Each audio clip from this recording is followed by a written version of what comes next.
Both the state and the defendant have now rested their case. The attorneys will present to you their final arguments. Please remember that what the attorneys say is not evidence, nor is it your instruction on the law. However, do listen closely to their arguments. They're intended to aid you in understanding the case. Each side has equal time, but the state is entitled to divide the time between an opening argument and a rebuttal argument after the defense has given its closing argument. Does the state wish to make their closing argument? You may proceed. Good morning. Good morning. This is the first time in a week I've actually been able to talk to you. I can talk in front of you and ask witnesses questions. But the purpose of a closing argument, you've all heard collectively the facts, and it was a fairly short trial, so I'm sure most of it's still fresh in your memory. But I'm going to talk about how the facts prove the law and the elements of the crimes that you haven't heard yet. So the judge is going to read you probably 40 minutes worth of jury instructions at some point. But I want to highlight what the elements of the crimes are, and so I'm going to briefly go through some of the facts and hopefully demonstrate to you why the state believes that these elements have been proven. So we are here, the state of Florida versus Joseph Abels. There are two counts that you will be asked to consider. The first one is first-degree murder of William Gentry. The second is cruelty to animals regarding Mr. Brown. Now, I told you in opening you would not meet William Gentry, but his murder is what brings us all here together in this courtroom. So you did get to meet him a little bit. People talked about him, but he is why we're here. Now, Susan Naylor, you recall, was painting her house and had finally finished that last wall and was cleaning up her stuff. Now, when I represent things in closing, I don't know exactly what people are going to say. I'm pretty close. So if my statements are different than your recollection, make sure you rely on your recollection, but I do the best I can to remember. But I recall Miss Naylor saying she was cleaning up her stuff, had painted her whole house, and her cat was with her, just roaming around the yard like Mr. Brown would. 13 years old. It's been with her since New Jersey, and here they are, their little house, 2 years. And as they were on Miss Moriarty's side, she hears the pop coming from the direction of Mr. Abel's house. And you can see the blue tarp. And she testified that around 7:25, 7:24, if I recall, Mr. Brown suddenly began to twist and contort and act as if he had been shot, because he indeed had been. Now, how did all this get started? Well, you heard from a conversation just over 2 weeks ago. Exactly why. That goddamn cat that caused the whole thing. It's that goddamn cat because this. That's why this started.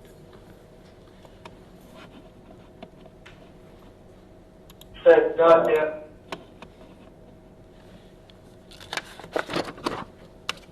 But there's more, because the reason for that cat being a goddamn cat is because of the amount of time that it apparently spent on or near Mr. Abel's property. And the fact that he had chased it out of his garage 2 days before this happened.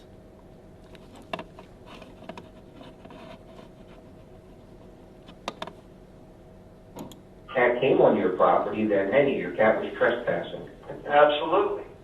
That thing spent more time on my property. I like 2 days before that, I chased it out of the garage. You don't know nothing. Say what? You don't know nothing. Now that's a really big deal in this case, because he shot the cat, and we know he shot the cat.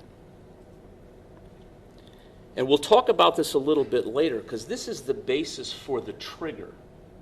I was freaked out because the lady who I've never seen before brought over a fake cat, and that really freaked me out. He said that to the police when he spoke to them as a justification or an excuse. I don't know what happened. It was a blur. But yet in a conversation not 2 weeks ago, he remembers exactly what happened 6.5 years ago. That cat was in his garage, and that cat was in his yard. That cat, that when he talked to the police, was not a real cat, and a fake cat that freaked him out. Cat came on your property, then hey, your cat was trespassing. Absolutely. That's how you spent more time on my property. Like 2 days before that, I chased it out of the garage. So, Mr. Brown was in approximately this position somewhere on Miss Moriarty's yard as Miss Naylor went out to get him. And I've squeezed up the photo a little bit to show the path, the rod that Dr. Nelson put through to show the path. And you can see with that red line that there's one of the back bedroom windows to the defendant's home. Now, Miss Naylor testified she went over crying with the cat. I remember her saying that. She was very upset. She knocked on the door, and the defendant answered. And she testified that he looked at her. Did you kill my cat? You killed my cat. And I didn't kill your cat. I'm sorry. I didn't kill your cat. Well, folks, we know ballistically that's not true. And we know from that conversation on the phone that's not true. And I want you to remember that, because when it comes time to believe whether or not the defendant was really afraid that day or what happened, consider that. So he denied shooting the cat. He denied knowing anything about the shooting. And he actually went as far as to propose an alternative. It must have been the blacks down the street. He used a different word according to Miss Naylor. But you remember in the police statement, he mentioned that he had problems with some neighbors. They'd come by and throw basketballs on his roof at 3 o'clock in the morning or do something like that annoyed him. And that was also the blacks. So this is a convenient excuse. It's also an articulate reason. It's a thought-out diversion. But here is where the reality lies in this case. This is a pellet rifle that is not just a smooth barrel BB gun you buy the kids, you know, the Red Ryder, where you just kind of cock the thing up and it goes boing, and I mean it hits stuff. You could put an eye out, like they say. But this is actually a rifled barrel. Well, the same manufacturing that they use for a regular firearm, a rifle or a handgun. And it is tucked behind the bedroom door, the master bedroom door of Mr. Abel's house. And that is the same room where that window faces Mrs. Naylor's house. And as you heard, Corey Nerzig testified that that gun was test fired, and the pellet that was recovered from Mr. Brown in the necropsy by Dr. Nelson was microscopically compared, and it came from the same firearm. And you remember, if you listened to Mr. Nerzig, that science has been around for 100 years. And like a fingerprint, no two firearms have exactly the same markings. And he explained to you the tools and how the pieces grind. And it's like I said, I think in opening, if you ever look at a ring, like a gold ring, and you look at under a microscope or a magnifying, it's really nicked up. It may look nice, shiny, but if you get real close, you go, wow, that's all smashed up. That's exactly what he's talking about, except these being tool marks, these are just wear marks from every day. So here's the location and proximity of where the air rifle was that was used to kill Mr. Brown, and the window with a line of sight to Ms. Naylor's house. So this is a clear shot in the direction of Ms. Naylor's.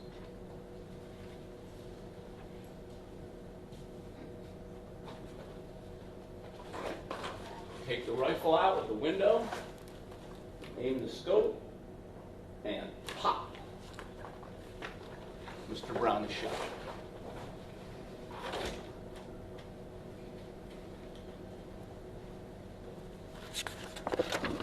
So let's talk about what the law is. The judge is going to read you, in part, the instructions are fairly lengthy, but I want to go through this. To prove the crime of animal cruelty, the state must prove the following two elements. The first one is that the defendant intentionally committed an act to an animal. That was obviously written by a bunch of lawyers. Number two, the defendant's act resulted in an animal's cruel, and I put the asterisk in there, death.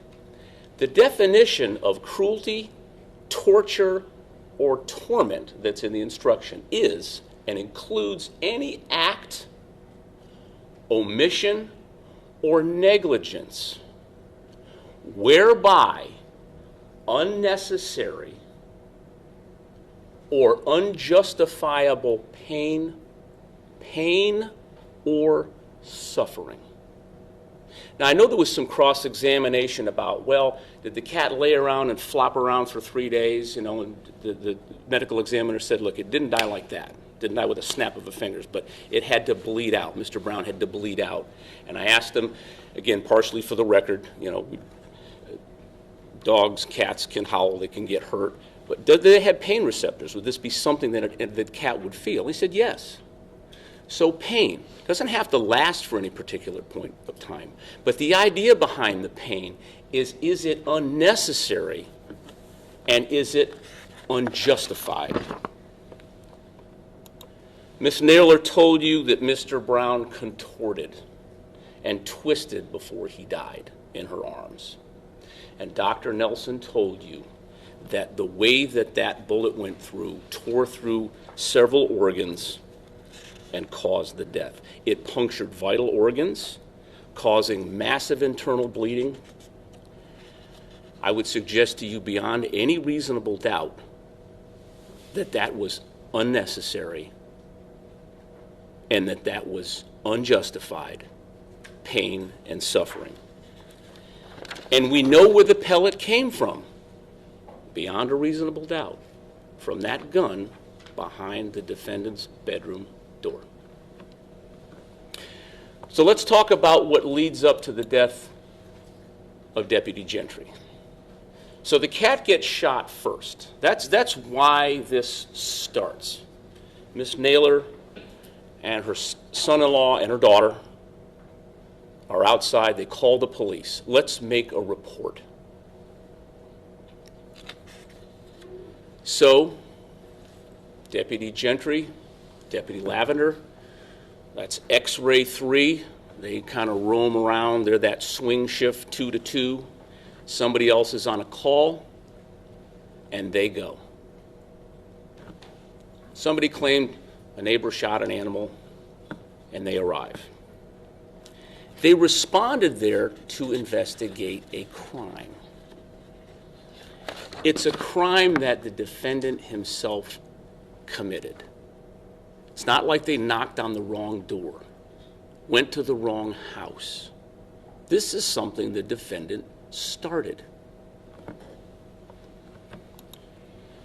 So they arrive at around 7:45 p.m. We heard some of that from dispatch.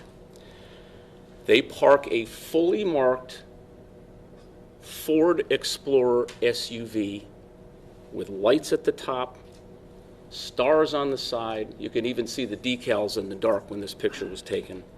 Fairly obviously a police car. And it's parked right between the two houses, just about where Mr. Brown was. right in the same basic line of sight.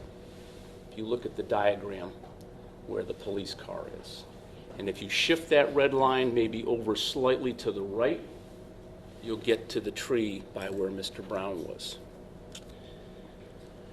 So let's think about that for a minute. Mr. Brown is about this big, and he's brown or black. I would suggest to you that a white Ford Explorer with police markings on it and a light bar on the top is a lot bigger than Mr. Brown. But boy, the defendant in this case could find and see Mr. Brown.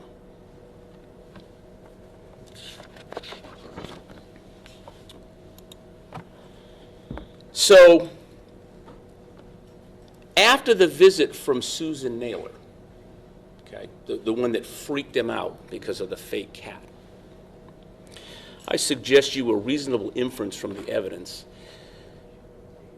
is that the defendant in this case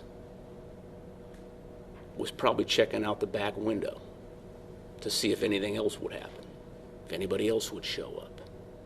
And if you check out the back window near where Mr. Brown was and where the neighbors are standing, you're going to see a police car pull up.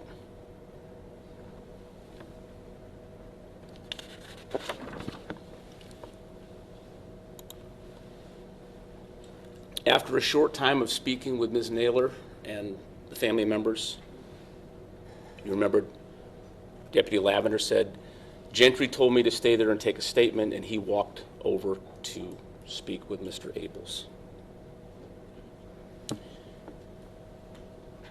There's a suggestion that perhaps Mr. Abels was caught unaware. He was afraid during his statement. But I suggest you folks that watching the deputy, which he says he saw walking through the backyard, that's the beginning of premeditation. We'll talk about what that means in a minute. And we know that Gentry calls dispatch at around 7:50-ish, and he speaks with Crystal Brackett. She was the dispatcher at the time. And he talks to Crystal Brackett for about a minute. We had the times up there when the tape began, that conversation began, and when the tape ended, or the conversation ended. And as you recall, Gentry keys his mic, says, X-ray 3 to dispatch, 1065. Prepare to copy. Get ready. 1027, 10 codes. Driver's license check. Brackett responds back, go ahead with the 1027. Gentry then reads, quote, Alpha 142 485 90130.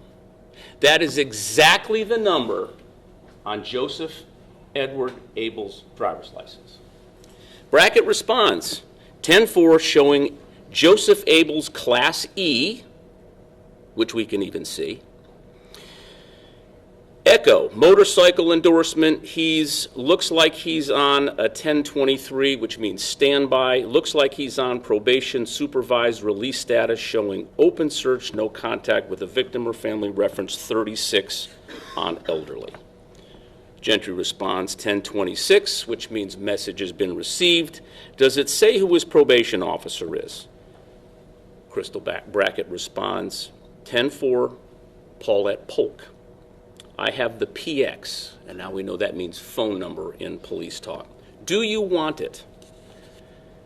Can you patch it through to my PX, my phone? 10-4. And that's the last conversation. Keep in mind that Gentry doesn't wear an earpiece, so that entire conversation can be heard by the defendant. And right after that, Deputy Lavender and Ms. Naylor both testified that they hear multiple gunshots.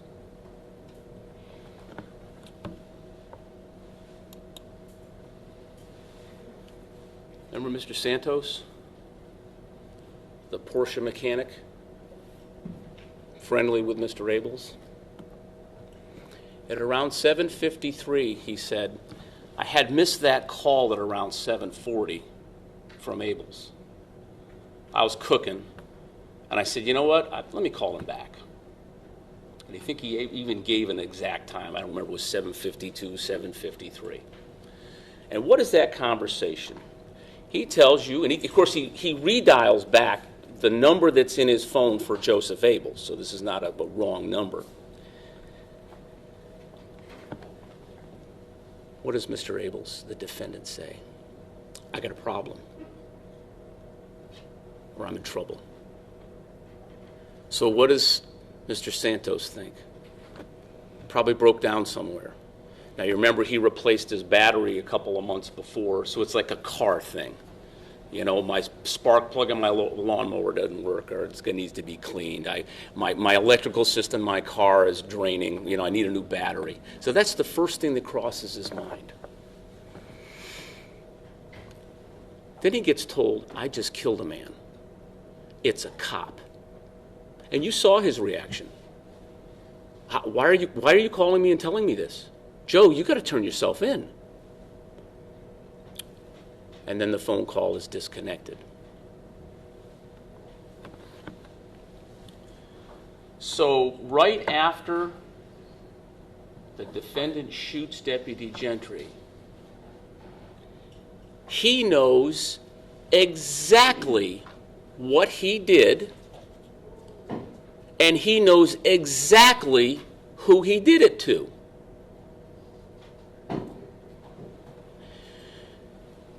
There was no testimony from Mr. Santos, who has no axe to grind in this case whatsoever, that the defendant said to him, my God, this cop showed up and he was going to attack me and I was afraid for my life. No. I killed a man. It was a cop. So he tells the police, it was blurry, I don't really know. I was really freaked out by that fake cat.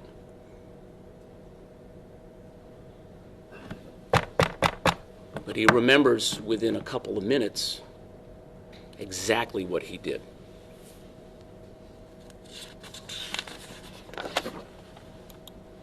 So Lavender and Sutherland now come into the scene. Lavender, of course, remembers the trainee, and she hears the shots, and they start walking. She's calling. Gentry, you remember the dispatch. I don't have eyes on Gentry. And she walks to the front corner of the house, the front right corner from where they were. Sutherland, who has come down the top road there, stopped briefly, chatted with the neighbor, like the shots fired, can't you hear that? He jumps in his car. He comes roaring down the road and he parks. And of course, at this point, he pulls out his rifle, and he tells you about that, and he approaches from the other direction. Now, this is shortly after the gunshots. This is not a half an hour. This is not 20 minutes. This is not, it's shortly after. And as they approach, you probably recall that garage door on the left begins to open. So, as Sutherland walks in and sees Mr. Abels, who's standing next to an open door, the car is running, the gun is in the passenger seat covered by that little cushion thing. Now his hood is up. There's really no explanation of that because no one ever said it, but I'm going to go back and talk about a reasonable inference from the evidence. What was Mr. Abels concerned about 2 months earlier? His electrical system was draining his battery. But what's one sure way to keep your battery from getting drained? By your electrical system. Pull off one of the leads. But to start the car, you got to put the lead back on. How do you get to the battery? You got to open up the hood.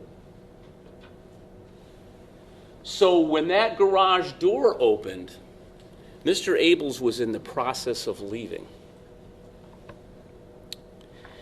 And I suggest to you that when two armed deputies showed up, that was a surprise. Dressed in the same outfits that Gentry was dressed in. And one of them pointing and carrying what looks like an M16. You heard Mr. Abels even describe that in his statement. Well, one guy came in, it looked like he was carrying something like an M16. But interestingly, his reaction is not, I think as we heard in opening, to do what he was trained to, react. It was to hang his head and his shoulders sunk. That's according to Deputy Sutherland. I suggest to you that that is a lot more of a shock and a peril when someone comes in with an M16 than a deputy standing and reading your driver's license to dispatch. Whether the bail of his gun was forward or closed, a weapon was in the holster. So let's talk about first-degree murder. The judge is going to read this instruction to you. There are two ways, and I'm going to go through the first one first. Two ways a person may commit first-degree murder. One is known as first-degree premeditated murder. The other is known as first-degree felony murder. Now, premeditated murder has three elements. Number one, William Gentry is dead. Number two, the death was caused by the criminal act of Joseph Edward Abels. And number three, there was a premeditated killing of William Gentry. So we're left with, what is a premeditated killing? Well, you're going to get a definition from the judge. Killing with premeditation is killing after consciously deciding to do so. The decision must be present in the mind at the time of the killing. The law does not fix the exact period of time that must pass between the formation of the premeditated intent to kill and the actual killing. And what's important about that is sometimes you see movies where the guy's hiding in the bushes waiting for a while, thinking about that guy walking up. And when he gets there, he's going to kill him. It's not what the law is. There is no specific time. It's just that the period of time must be long enough to allow reflection by the defendant. The premeditated intent to kill must be formed before the killing.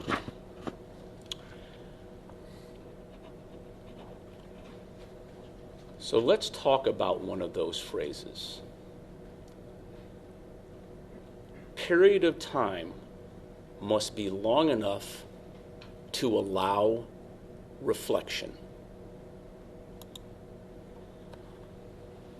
Let's start with part one of this reflection, and I've alluded to it before. Let's go back a few minutes before Deputy Gentry made contact at the front door of the defendant's house. We know from the defendant's own statement to the police that he saw a deputy armed in a dark uniform coming through his backyard. He saw it through the back bedroom of the window. Said that. The blinds are open.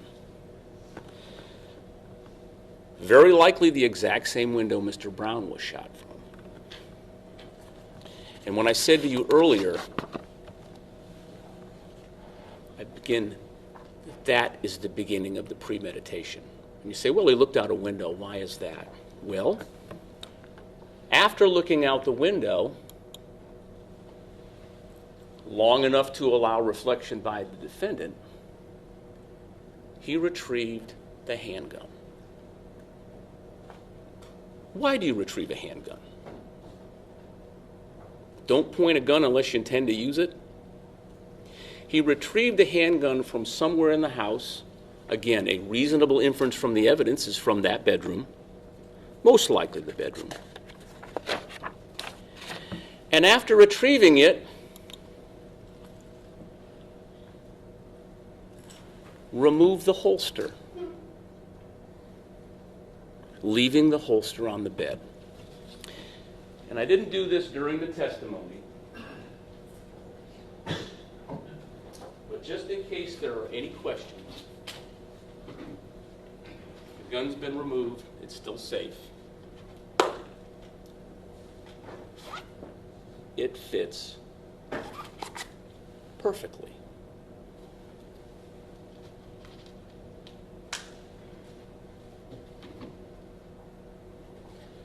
So even that time that it takes to unsnap that keeper and pull that gun out is time long enough to allow reflection. Not only do you get the gun, but you take it out of the holster. Well, let's move forward a little bit. Think about this step by step.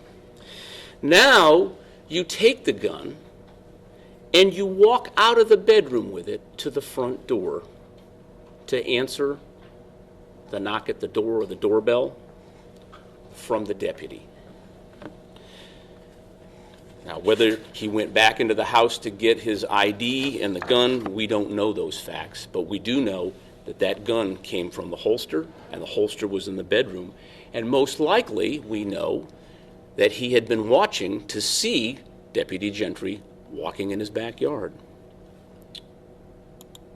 Now we get to the front door, and we know that the defendant sat and listened to at least a minute of conversation between Deputy Gentry and dispatch. We don't know how long the entire interaction was, but we can actually document that minute because we have heard it, and we know there was communication.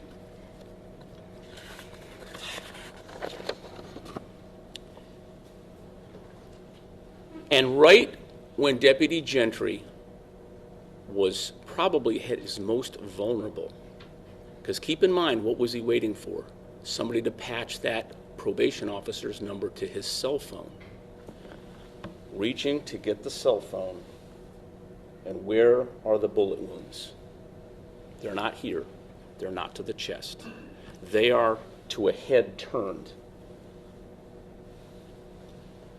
So Mr. Abels fired.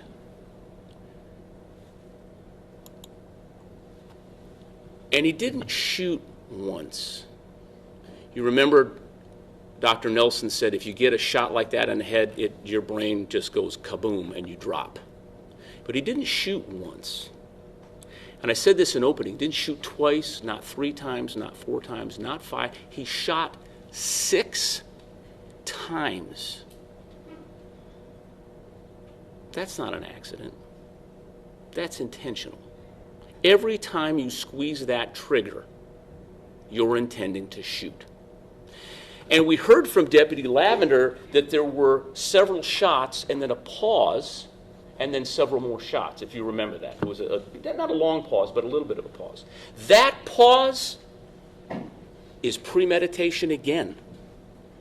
He might be down, but I'm not done.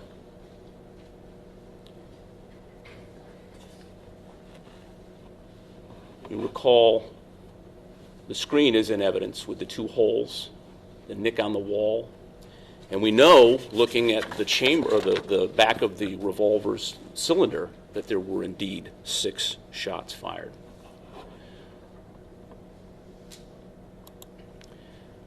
So we also know forensically from the testimony of Corey Nerzig and Dr. Nelson that to get that stippled pattern, that unburned or burned gunpowder into the skin, if you remember, that barrel has to be a certain distance from a person's skin. The other gunshots are a further away, they're at further distance because they don't deposit the stippling. But you need to be as you saw those sheets, those white sheets where the gun stipple is, you probably got to be between 6 inches and a foot to do that. So I suggest to you that the defendant got close enough to fire that shot and had to make that action to get close enough to fire that shot.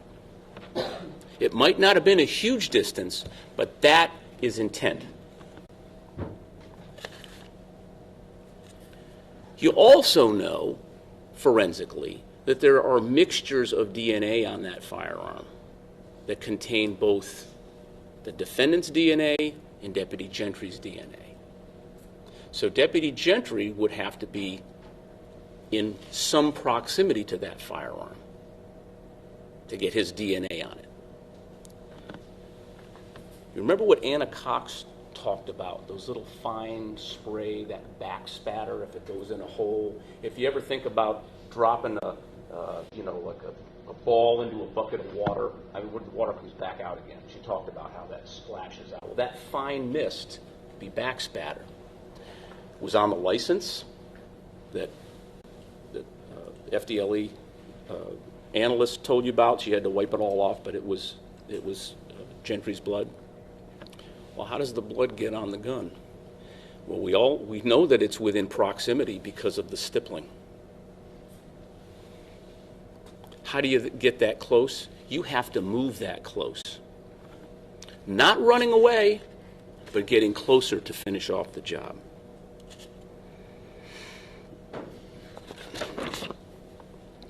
So let's talk about the other way that the state can prove first-degree murder. Now, I don't want this to get confusing. First-degree murder is generally premeditated.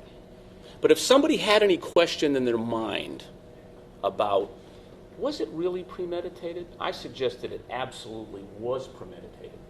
But someone in the jury thinks, well, I don't know. The state can also prove first-degree murder under the theory of felony murder. In that, there are 3 elements. William Gentry is dead. Number 2, while engaged in the commission of a felony, and there are a number of felonies that apply. Resisting an officer, it says and, but an officer with violence is one of those felonies. So number 2, while engaged in the commission of a felony, to wit, resisting an officer with violence, Joseph Edward Abels caused the death of William Gentry. And number 3, Joseph Abels was the person who actually killed William Gentry. Now you notice that bottom line. In order to convict the defendant of first-degree felony murder, it's not necessary for the state to prove that the defendant had a premeditated intent to kill. Now that's not a conflict, but some people look at evidence differently. I suggest you it is premeditated. But if someone found that it wasn't premeditated, but that the defendant was resisting the officer with violence, that is still first-degree murder. So what is resisting an officer with violence? Well, the defendant knowingly and willfully resisted, obstructed, or opposed Deputy Gentry by doing violence. Doesn't have to kill anybody, it's doing violence. I would suggest shooting someone is doing violence. At the time, William Gentry was engaged in the lawful execution of a legal duty. He had been dispatched there to investigate the death of Mr. Brown. Number 3, at the time, William Gentry was an officer and or a person legally authorized to execute process. Again, that's something that was probably written by a lawyer, but you're there doing your job and you are a sworn law enforcement officer. At the time, Joseph Abels knew that William Gentry was an officer. I remember what he was dressed like. We had the mannequin out here, pretty obviously a sheriff's office uniform.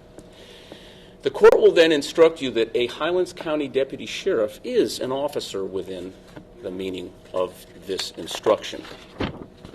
Now, I'm going to go through the next, I'm going to skip one and go back. So let's talk about the two different first-degree murders. It's important for you to understand. Some of you, and maybe all of you, agree that it's premeditated murder. But if some of you think that it's felony murder, that's okay. That's still a conviction. The instruction you're going to get is, if you return a verdict of guilty to the charge of first-degree murder, it is not necessary that all of you agree the state proved first-degree premeditated murder.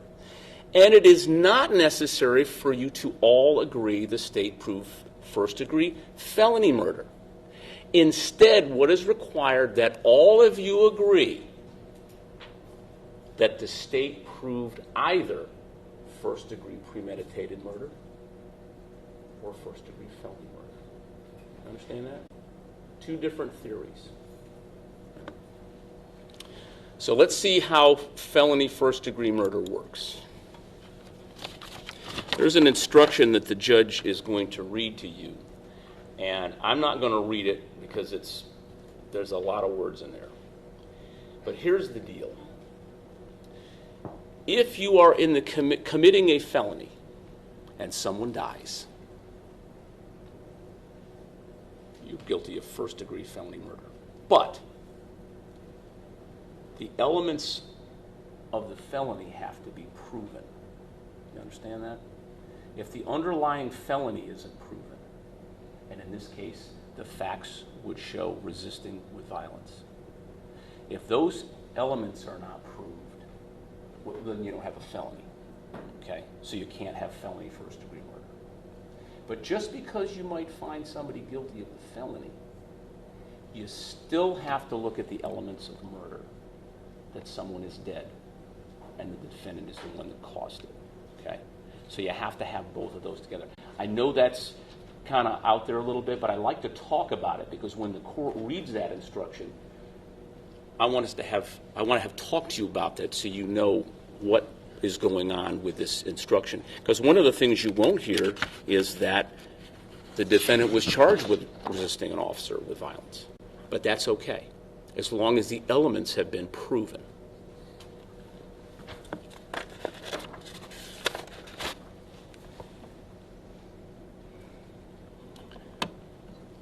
You see how they're connected. Count 1, first-degree felony murder, and resisting an officer with violence are linked, and that the crime of resisting is an element of felony first-degree murder. You got to have the crime, okay? Ladies and gentlemen, I'm going to yield the floor for a minute. I've had an opportunity to go through some of the facts and how I believe they have proven the elements of first-degree murder and cruelty to an animal. I'll have an opportunity to rebut the defense in a moment. But based on the evidence that you have before you, and only the evidence that you have been presented, is how you are to base your verdict. And I'll say this again when I get up, but the state would ask you to find that there is no reasonable doubt that the defendant in this case is guilty of premeditated murder of William Gentry. And there is no reasonable doubt, forensically, that he is guilty of killing Mr. Brown unnecessarily and unjustified. We'd ask that you return a verdict of guilty as charged on both counts. Thank you.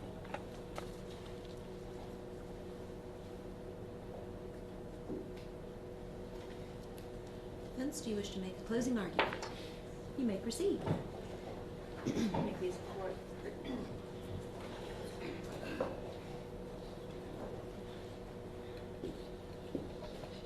Good morning.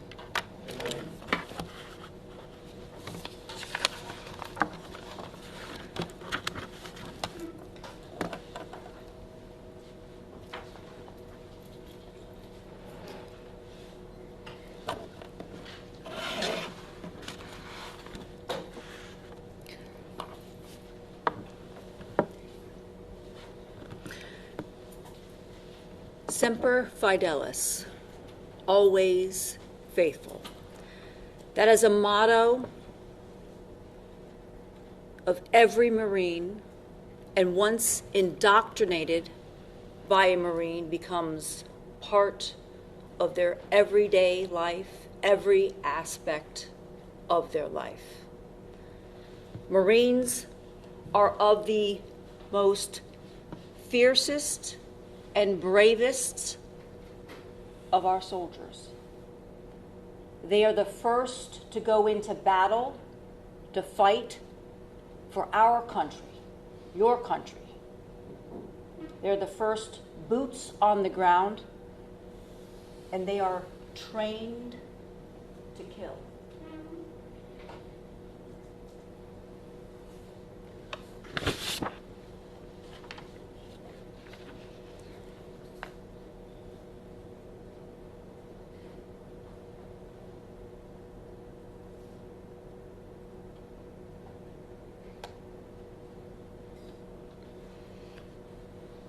At 18 years of age, Mr. Abels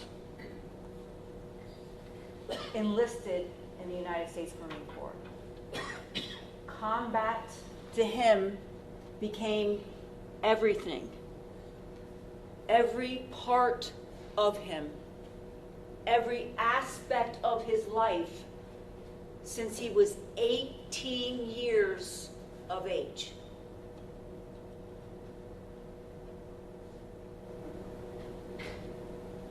Think about that for a moment. 18 years of age. After he enlisted in the United States Marine Corps, he was shipped to South Vietnam, where he was exposed to the guerrilla warfare tactics of the Viet Cong. Ambushes, booby traps, bombs, firefights, friendly fire. Friendly fire, meaning firing at accidentally your own, not the enemy, but your own. Spider traps, bouncing betties, tiger traps, carnage, death. And part of these guerrilla tactics, the Viet Cong would dress as civilians to blend in. They would also dress as American soldiers to blend in. Ambush, to strike and kill.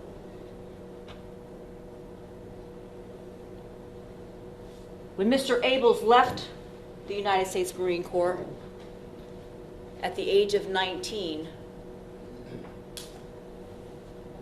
he took those battles, everything he saw, everything he absorbed during that time frame, and it became part of him, became organic, part of his body. Every nerve cell, each and every nerve cell, part of his body, it became.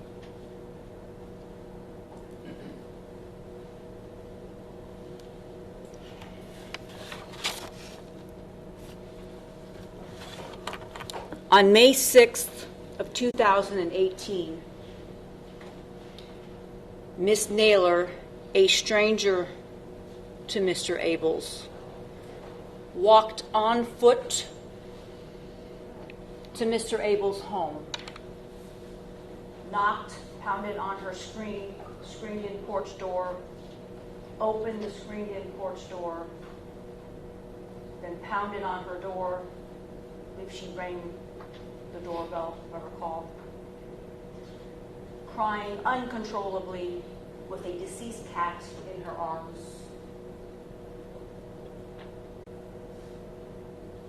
Yelling, commanding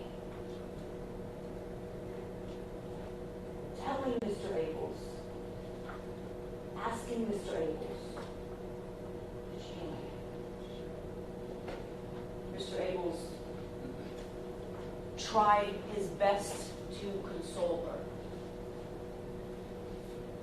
He wasn't aggressive. He didn't yell. None of those things. After that, Miss Naylor left on foot with her deceased cat, walked back through Mr. Abel's backyard, back to her residence, where eventually 911 was called by her son-in-law. And when deputies arrived, they arrived not in front of Mr. Abel's residence, they arrived in front of Miss Naylor's residence. There was a brief conversation amongst those individuals outside. And then, nearing dusk, sometime shortly thereafter, a 6-foot, 200-pound figure in a dark uniform that was armed began to advance on Mr. Abel's home. Mr. Abels only saw a fleeting glimpse of that dark, uniformed, 6-foot, 200-pound figure.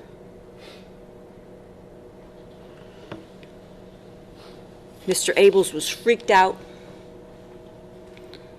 Mr. Abels was scared.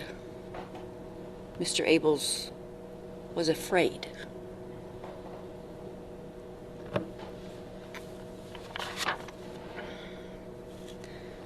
When Deputy Gentry made his way on foot to Mr. Abel's home, there was no patrol vehicle parked outside of Mr. Abel's home. There were no blue lights, no sirens, no indication to Mr. Abels that this individual that was advancing on his home was law enforcement. To Mr. Abels, this was an armed intruder. To Mr. Abels, at that moment, he was back in South Vietnam.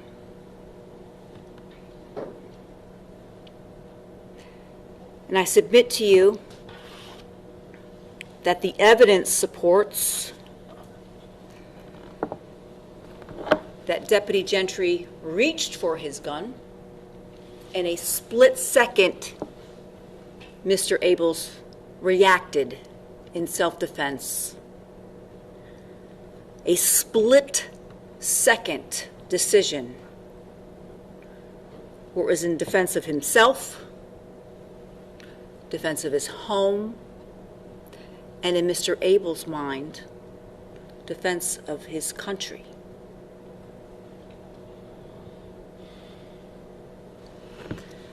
How do we know this?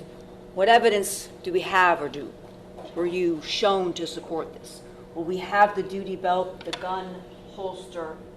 If you recall, Deputy Perez and I speaking about the holster and the different levels of safety on the gun holster.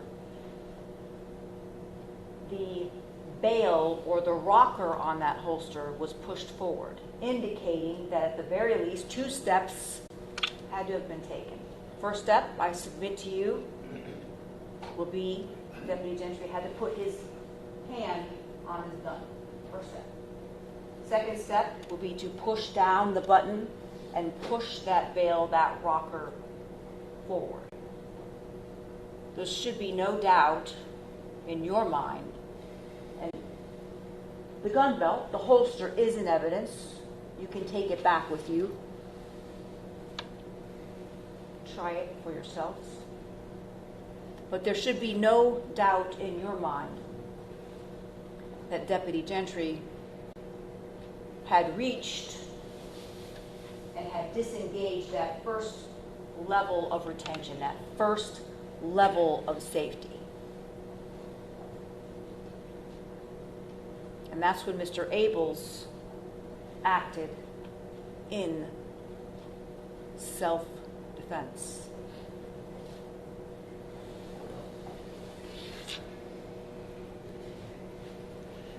The garage door, the infamous garage door, where the state wants you to believe that somehow the hood on Mr. Abels' vehicle was up because he was having battery issues, electrical issues.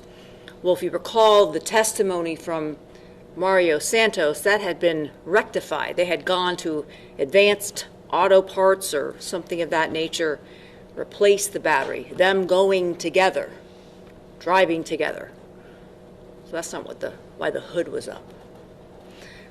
But was also a telling detail of Mr. Abels' statement during his interview was that when he saw Detective Sutherland outside of his garage, he saw an M16. Folks, an M16 is a military-style rifle capable of fully automatic fire. Sutherland had an AR. It's a semi-automatic rifle. Rifles that civilians and law enforcement carry. No one carries around an M16. But in Mr. Abels' mind, it was an M16. Because I said in my opening, and I stand here today, in Mr. Abels' mind, he was back in Vietnam.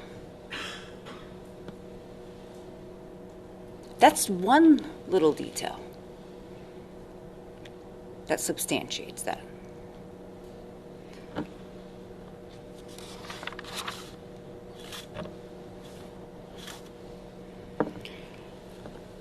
Erica Lavender, who testified, the deputy in trainee to Deputy Gentry, finally admitted that when she saw Mr. Abels inside that garage, he was frazzled. He cooperated, seemed out of it when he was placed in the back of the patrol vehicle to be detained and ultimately brought to the sheriff's office station. He was looking out the window, just watching, oblivious. Mr. Abels was in shock. That's not normal behavior.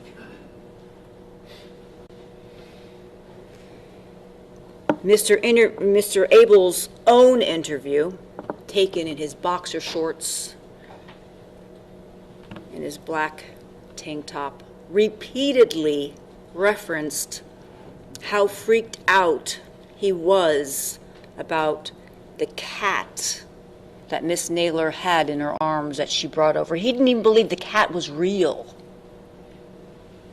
Repeatedly referenced that. The state wants you to believe that somehow Mr. Abels is lying during that interview, that he does remember. Folks, listen to the interview. Watch Mr. Abels' behavior during that interview. He repeatedly said he did not remember. Honest to God, I don't remember. He's looking up. He doesn't remember a driver's license. I don't fucking remember. That's what Mr. Abels said. When you are involved in a traumatic event, you may remember certain things about that event. Everyone reacts differently. Everybody remembers an event differently, depending on who you are and what you've been exposed to and what your life has been up until that traumatic event. Mr. Abels' entire life has been entrenched in trauma that began when he was 18 years old. I cannot even fathom it.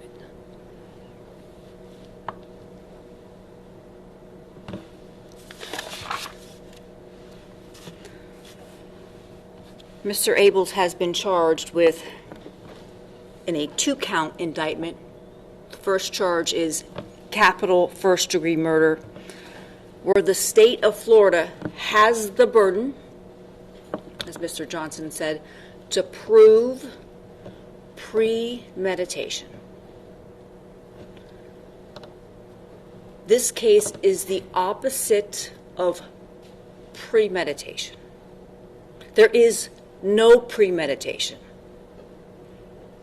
in this case. Holster, no holster. Folks, the firearm, the revolver, was thrown haphazardly, I would submit, into the passenger side of the vehicle, inside of a garage. The hood was up. If Mr. Abels was evading arrest, just shot a cop, right, in the head 3-4 times, why not barricade yourself in your house after seeing more law enforcement? Why not shoot at those cops?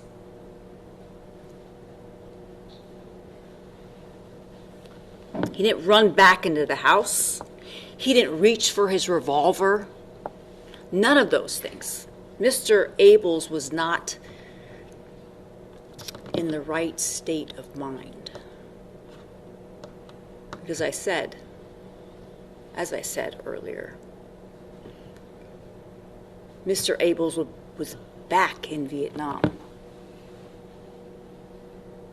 And he even told Mario Santos he was afraid. This was his friend that now I know Mario Santos wants to distance himself now from Mr. Abels.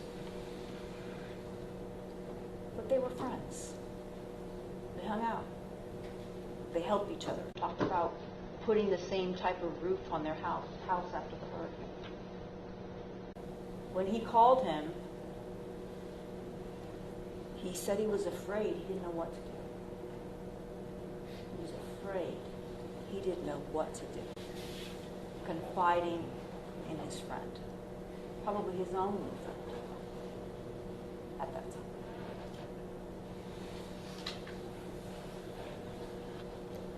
I submit to you that the evidence does not show anything of premeditation. The opposite was shown to you.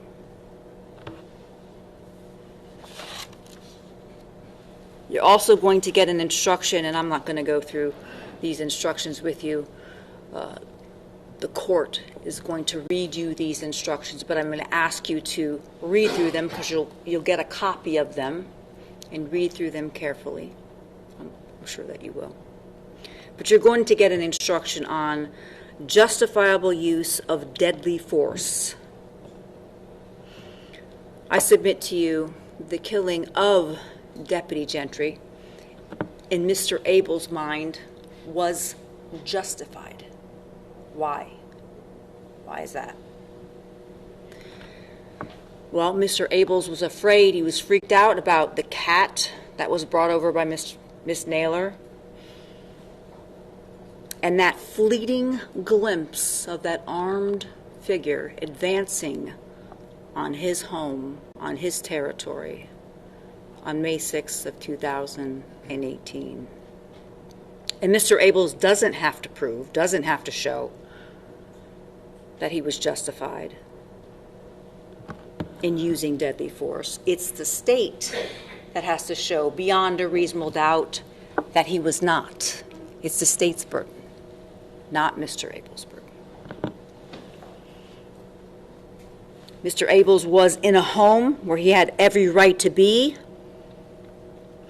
and under the circumstances that were presented to Mr. Abels at that time, the danger doesn't have to be actual. The circumstances have to be actual. The danger doesn't have to be real. But it was real in Mr. Abels' mind. So read that instruction if you could, because I submit to you that Mr. Abels believed that deadly force was necessary.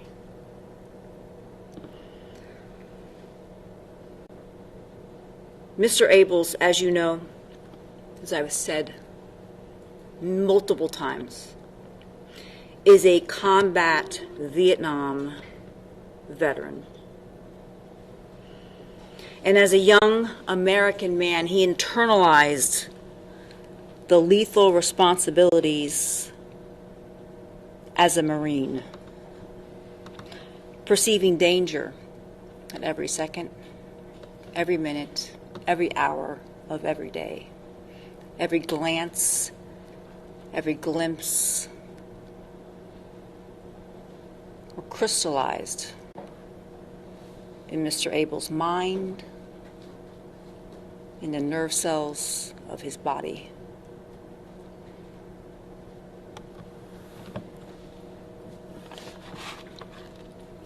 Cruelty to a cat. Submit to you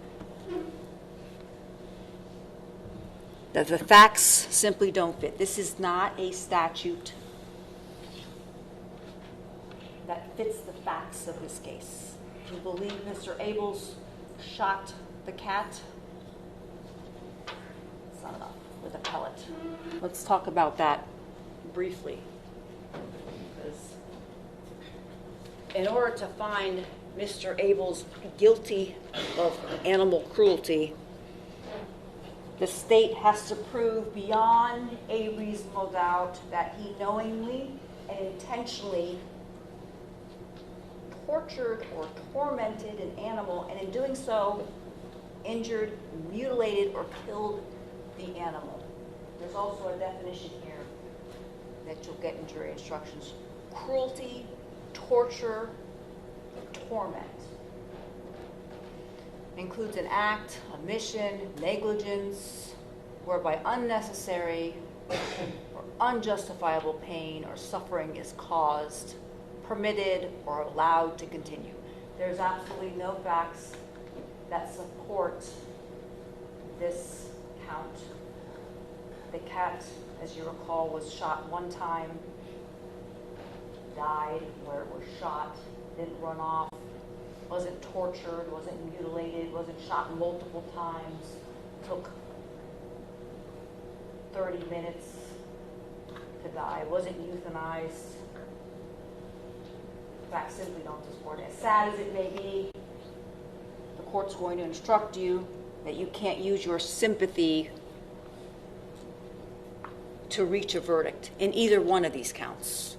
You can't use your sympathy for Miss Naylor, you can't use your sympathy or your feelings for the cat. You have to put those feelings aside. As hard as it may be, you have to put those feelings aside.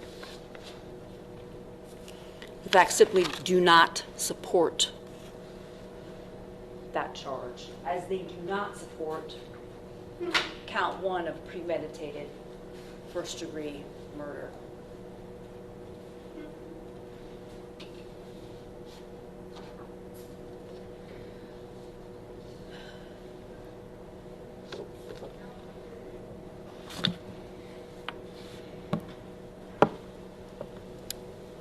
May 6, 2018, Mr. Abels was back in South Vietnam in fear for his life and but a second to react. It was his life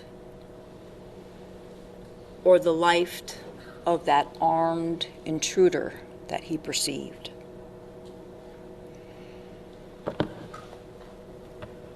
He was shipped to Vietnam when he was 18 years of age.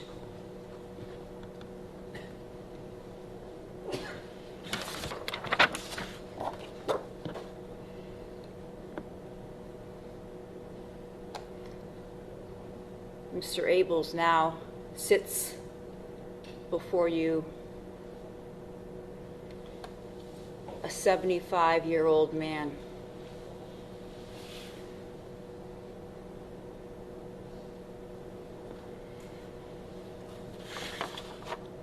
Just as his life was in the hands of Vietnam back when he was 18 years of age, his life is now in your hands by the virtue of the government of the state of Florida.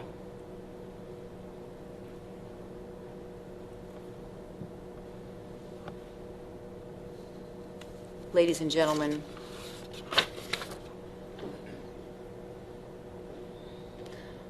I give you Joseph Abels,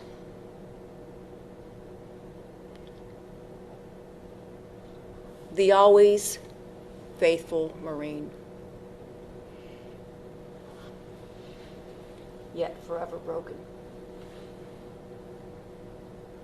Thank you.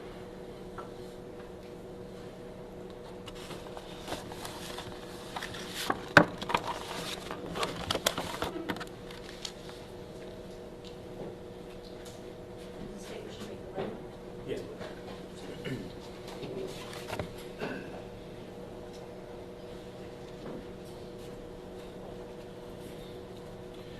So this is called rebuttal, which is a polite way of saying the state disagrees and hopes that you do as well to the defendant's positions that were noted in their closing. I want to start out with one proposition. The instruction the court will read you that is, you are to base your decision on the guilt or innocence of this defendant by the evidence that you heard during this trial that came from the witness stand in the form of exhibits, photographs, recordings. And the only thing that you heard about Mr. Abels during his interview with the police was that he had been a Marine and went to Vietnam. Roger St. Laurent said, "I'm a Saudi guy." Where were you? Vietnam. That's it. What the lawyers say is not evidence. Booby traps, extended life trauma, that's not evidence. And just as Ms. Toomey said, you're not to use sympathy in your verdict. That's not evidence.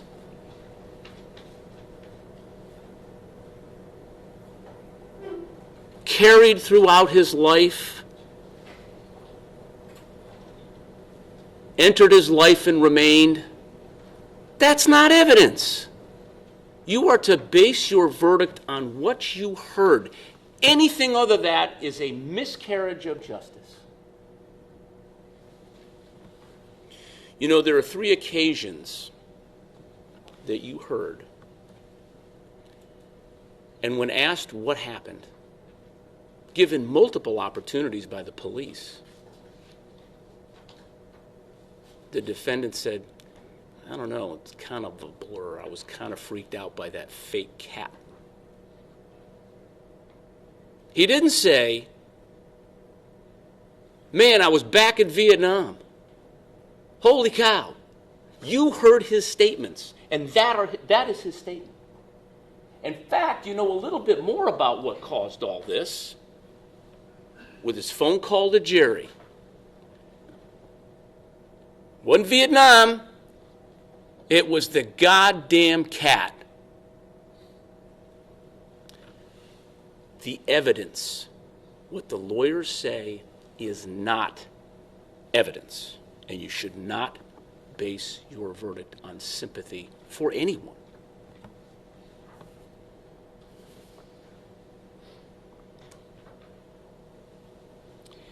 So, the defense talked to you a little bit about self-defense and talked to you about the fact that a person has a right to defend themselves. And that is true. That is true. And the court will read the instruction. But the instruction for self-defense for everybody is this: the defendant is justified in using deadly force if he reasonably believed that that force was necessary to prevent imminent death or great bodily harm. Now, you know from the facts what was happening. Gentry had dispatched and called in a driver's license number. And then when he got the phone number patched, or going to get the phone number for the officer patched through to his phone, we have gunshots. Deputy Gentry pulling the gun or reaching for his gun to pull it out instantly, that's not a fact. That's not testimony. All right, that being said, there are a couple of instructions that you're going to hear from the court that are extremely damaging.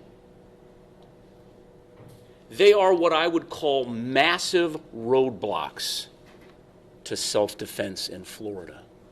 And they're put in there for a reason, and you can read them for yourself and find out why. First of all, the law is the defendant is justified if he reasonably believes such force was necessary to put him in, prevent imminent death or great bodily harm. And it goes on to say, if you're in a residence you have a right to be, you have no duty to retreat, and you have a right to stand your ground. We've heard these, right? We've talked about these. Here's the part that you don't see every day. A person is not justified in using force to resist an arrest or to resist a law enforcement officer who is engaged in the execution of a legal duty. If the law enforcement officer was acting in good faith and he or she is known or reasonably appears to be a law enforcement officer. Why was Deputy Gentry at the defendant's house? Wasn't an accident, wasn't a mistaken home. He was there because the defendant shot and killed his neighbor's cat for no reason. And when it comes to police officers and defending yourself, you are not justified if that officer is there pursuant to their duty. That's a roadblock right there. That's a huge roadblock. But the defense talked a little bit about, but I'm in my home. You have a right to be in your home, right? You defend yourself in your home. Except that presumption of reasonable fear or imminent death. Remember, you've got to have that. Reasonable fear of imminent death or great bodily harm does not apply. Roadblock number 2. Against whom the defensive force is used is a law enforcement officer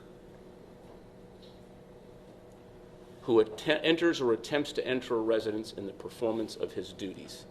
And the officer identified himself in accordance with applicable law, or the person using the force knew or reasonably should have known that the person entering or attempting to enter was a law enforcement officer. Dressed like a law enforcement officer, shows up in a car that a law enforcement officer would use. They made a big thing about the bail and the gun. That's the kind of gun that a law enforcement officer uses. And you're on the radio with dispatch, reading a driver's license for police purposes. Reasonably should have known.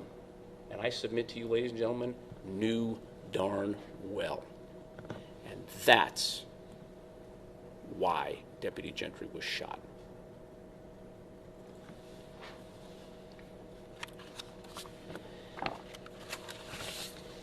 You are to use the facts and evidence that you have heard during this trial. What the lawyers say is not evidence. If you fail to follow the law, as the court will read it, it's a miscarriage of justice. The state believes that they have proven beyond a reasonable doubt that this is a premeditated murder. I went through the steps previously, I won't go through them again, but each one of those steps, and even more, is thought, contemplation. The defendant in this case chose and intended to kill Deputy Gentry. From the time he picked that gun up and took it out of the holster to the time he walked out there and waited for his opportunity. And when he found out who Deputy Gentry might be calling, shot him 6 times, missed twice. That's premeditation. And the whole reason that Deputy Gentry was there, because forensically we know that he killed the neighbor's cat. State would ask that you find the defendant guilty. This is not a self-defense case. The roadblocks are there for that. And ask that you find him guilty as charged on both counts. Thank you so much.